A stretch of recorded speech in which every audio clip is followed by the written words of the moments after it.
দেবী হুমায়ুন আহমেদ পর্ব ৯। পাঠ করছি দেলোয়ার সৌরভ। রানু মৃদু স্বরে বলল, ভেতরে আসবো? এস রানু, এসো। গল্প করতে এলাম। খুব ভালো করেছ। নীলু উঠে গিয়ে রানুর হাত ধরল। রানু বলল, তুমি কাঁদছিলে নাকি? চোখ ভেজা। নীলু কিছু বলল না। রানু বলল, এত কিসের দুঃখ তোমার যে দুপুরবেলায় কাঁদতে হয়? তোমার বুঝি কোনো দুঃখটুক নেই? উহু, আমি খুব সুখী। রানু হাসতে লাগলো। নীলু হঠাৎ গম্ভীর হয়ে বলল, তুমি বলেছিলে একটা খুব অদ্ভুত কথা আমাকে বলবে। বলেছিলাম নাকি? হ্যাঁ, আজ সেটা বলতে হবে। তারপর আমি আমার একটা অদ্ভুত কথা বলবো। রানু হাসতে লাগলো। হাসছো কেন রানু? তোমার অদ্ভুত কথাটা আমি জানি, এই জন্যে হাসছি। কি আবোল তাবোল বলছো? তুমি জানবে কি? জানি কিন্তু। নীলু গম্ভীর হয়ে বলল, জানলে বলো তো। তোমার একজন প্রিয় মানুষ তোমার সঙ্গে দেখা করতে রাজি হয়েছে, ঠিক না? নীলু দীর্ঘ সময় কোনো কথাবার্তা বলল না।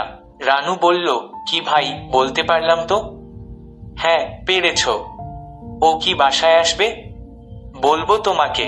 তার আগে তুমি বলো, তুমি কি করে জানলে? বিলু তোমাকে বলেছে? কিন্তু বিলু তো কিছু জানে না। আমাকে কেউ কিছু বলেনি। তাহলে তুমি জানলে কি করে? আমি স্বপ্ন দেখেছি। স্বপ্ন দেখেছি মানে? নীলু, মাঝে মাঝে আমি স্বপ্ন দেখি। সেগুলি ঠিক স্বপ্নও নয়, তবে অনেকটা স্বপ্নের মতো। সেগুলি সব সত্যি। গত রাতে স্বপ্নে দেখলাম তুমি একটি চিঠি পেয়ে খুব খুশি।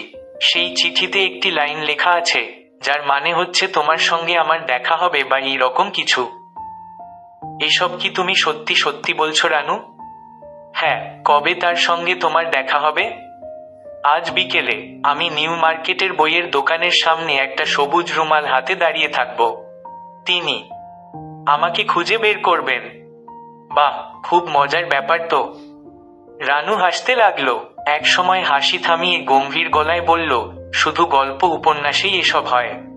বাস্তবে এই প্রথম দেখছি। তোমার ভয় করছে না? ভয় করবে কেন? তোমার কিন্তু নীলু ভয় করছে। আমি বুঝতে পারছি, বেশ ভয় করছে। করছে না? না। রানু ইতস্তত করে বলল, ইচ্ছা করলে তুমি আমাকে সঙ্গে করে নিয়ে যেতে পারো। আমি দূরে থাকব। থাক, দূরে দাঁড়িয়ে থাকতে হবে না। মনে হলো নীলু রানুর কথাবার্তা সহজভাবে নিতে পারছে না। তার চোখ মুখ গম্ভীর। রানু বলল, কি নেবে? না, আমার একা যাবার কথা। একাই যাব। আর যদি গিয়ে দেখ খুব বাজে ধরনের একটা লোক, তখন কি করবে? বাজে ধরনের লোক মানে? অর্থাৎ যদি গিয়ে দেখ দাঁত পড়া, চুল পাকা এক বুড়ো। তোমার কি সেরকম মনে হচ্ছে? রানু মাথা দুলিয়ে হাসল, কিছু বলল না। নীলুকে দেখে মনে হলো রানুর ব্যবহারে সে বেশ বিরক্ত হচ্ছে। দুটো বাজতেই সে বলল, এবার তুমি যাও, আমি সাজগোজ করব। এখনই? 4টা বাজতে তো দেরি আছে। তোমার মতো সুন্দরী তো আমি না, আমাকে সময় নিয়ে সাজতেন হবে। রানু উঠে পড়ল। নীলু সত্যি সাজতেন বসল, কিন্তু কি যে হয়েছে তার, চোখে পানি এসে কাজল ধুয়ে যাচ্ছে। আইল্যাশ পরার ইচ্ছা ছিল, কিন্তু একা একা পরা সম্ভব নয়।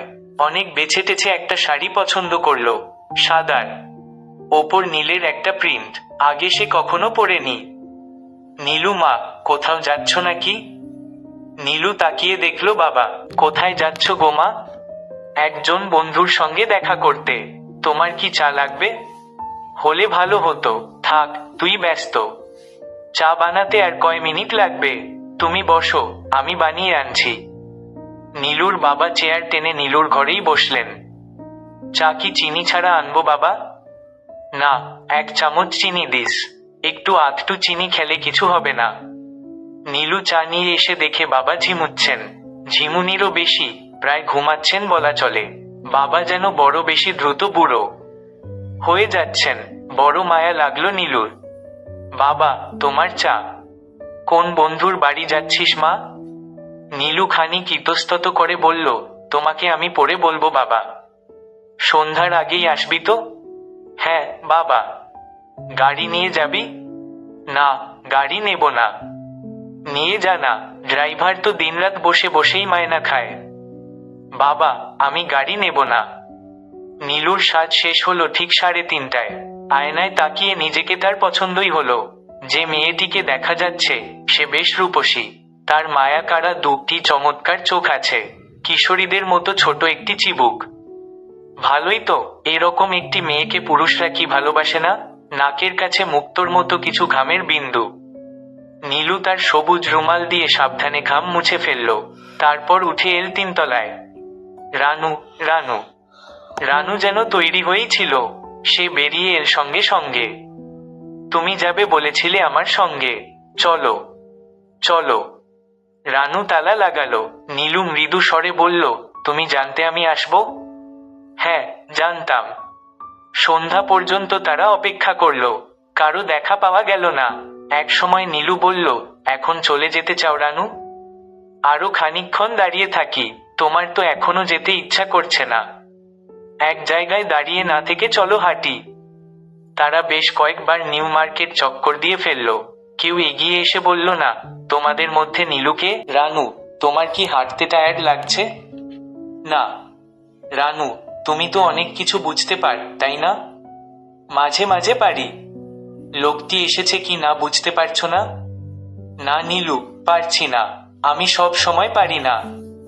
রানু লক্ষ্য করল নীলুর চোখ দিয়ে জল গড়িয়ে পড়ছে। সে তার সবুজ রুমাল দিয়ে চোখ চেপে ধরল। রানু গাঢ় স্বরে বলল, কাঁদে না নীলু। কান্না এলে কি করব? মনটা শক্ত কর ভাই, পৃথিবীটা খুব ভালো জায়গা নয়। লোকজন তাকাচ্ছে ওদের দিকে। রানু নীলুর হাত ধরে বাইরে নিয়ে এলো। বেশ অস্বস্তিকর অবস্থা। তার প্রায় 4 দিন পর নীলু একটি চিঠি পেল। প্রিয় নীলু, ওই দিন তোমাকে দেখলাম। তুমি তো ভারী মিথ্যুক। কেন বললে তুমি দেখতে সুন্দর নও? তোমাকে বর্ষার জলভারে নত আকাশের মতো লাগছিল।